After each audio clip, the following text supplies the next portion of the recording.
Today, we're diving into a kingdom that is right on the verge of total chaos.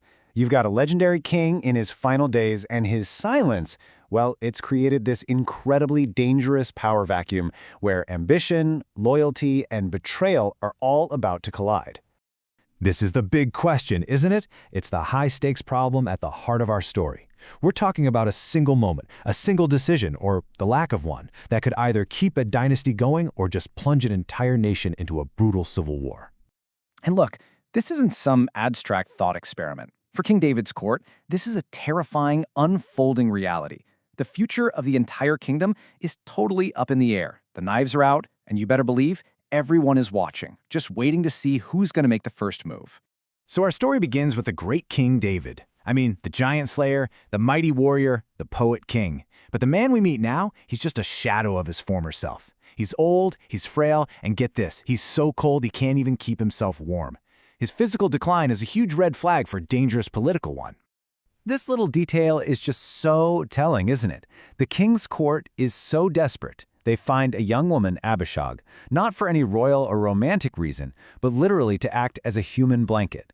It's this vivid picture of how feeble and disconnected the center of power has become. The original text makes a real point of adding this detail. So why? Well, because in this world, a king's vitality is everything. It's a symbol of his power, his ability to rule, his ability to secure the dynasty's future. So this line, it's not gossip. It's a cold, hard political statement. The king's power is gone. He's a king in name only. And right into this power vacuum steps Prince Adonijah. Now, he's David's eldest surviving son. He's handsome, and he is incredibly ambitious. He sees his father fading away and basically decides, I'm not going to wait around for a crown to be handed to me, I'm going to take it. Yep, no room for doubt there. Adonijah just comes right out and says it. This isn't some subtle negotiation behind closed doors. This is a bold, public declaration. He's seizing the narrative, acting like a king, and hoping that reality will catch up. Now, Adonijah isn't just making a scene here. He is executing a very calculated takeover. And you can see it's a four-step plan. First, he builds up the appearance of royalty. Chariots, horses, the whole deal. Second, he gets the establishment on his side. We're talking the army commander and a high priest. Third, he throws his own coronation party. And fourth, and this is the really clever part, he carefully chooses the guest list. It's a seriously audacious, but honestly, brilliant plan.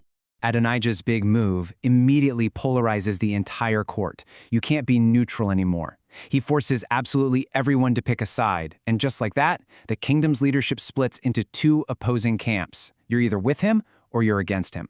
And this, right here, lays out the battle lines with stunning clarity. On one side, you've got Team Adonijah. He's secure the military's old guard and a key religious figure. But it's who's not on his team that's so important. Nathan the prophet, Zadok the other priest, Benaiah the head of the royal guard, and of course, his younger brother Solomon. This guest list isn't just for a party, it's a purge. Exactly. This was no accident. By not inviting these specific people, Adonijah is sending a crystal clear message to the king's inner circle. He's saying, your time is over. There's a new regime in town, and you are not part of it. He has drawn a line in the sand. But the people he snubbed?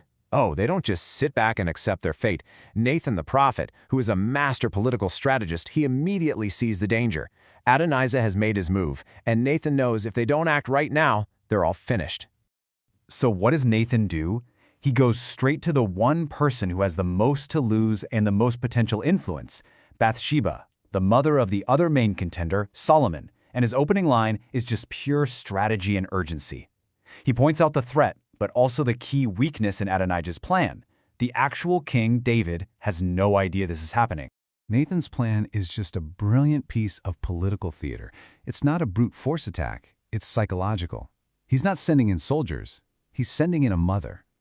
The idea is Bathsheba will make the emotional appeal, reminding David of a personal promise.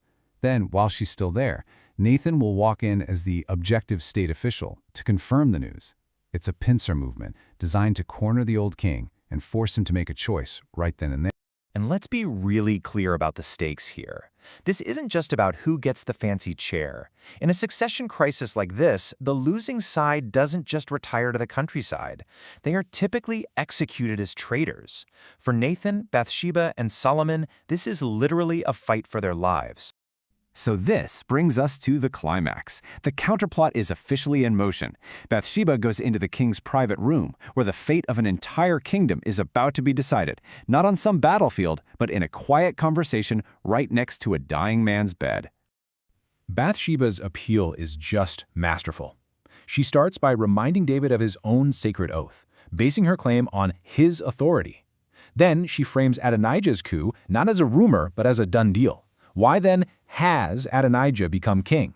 It's a question that demands an immediate answer and puts all the pressure right back on David. Then she lays out the personal stakes in the bluntest terms you can imagine. She's not talking about politics anymore. She's talking about being branded an outlaw, a traitor. She's telling her husband, her king, that if he does nothing, his inaction is a death sentence for her and for their son. And right on cue, just as they planned, Nathan enters. He plays his part perfectly, pretending to be surprised and confused. He approaches the king with all the proper respect, but his question is sharp as a knife. He's basically asking, "Did you authorize this coup? Because if you didn't, we've got a massive problem." Nathan's strategy here is so smart. He doesn't just report some rumor. He gives David a specific, undeniable list of facts. By ticking off every single key loyalist who was left out, he proves this wasn't just some party David missed an invite to. No, this was a targeted, hostile takeover of the government, aimed directly at David's most trusted people. And Nathan ends with this devastatingly clever question. It sounds respectful, but it is an ultimatum. It gives David only two options. Either he admits he's lost control of his own kingdom, or he reasserts his authority right now and names his true successor. He has been perfectly, completely, and utterly cornered. And so we're left here, in this incredibly tense standoff. Adonijah's faction is off celebrating what they think is a sure victory. The loyalists have made their desperate last-ditch play. And an entire empire is holding its breath, waiting for a decision from a man who, just hours before, couldn't even stay warm. It all comes down to this. Will the king be swayed by the ambitious son who's making a move right now, or by the memory of a promise he made a long time ago? What happens next is going to change the course of history, and it all depends on the very next words to come out of the mouth of the fading King David.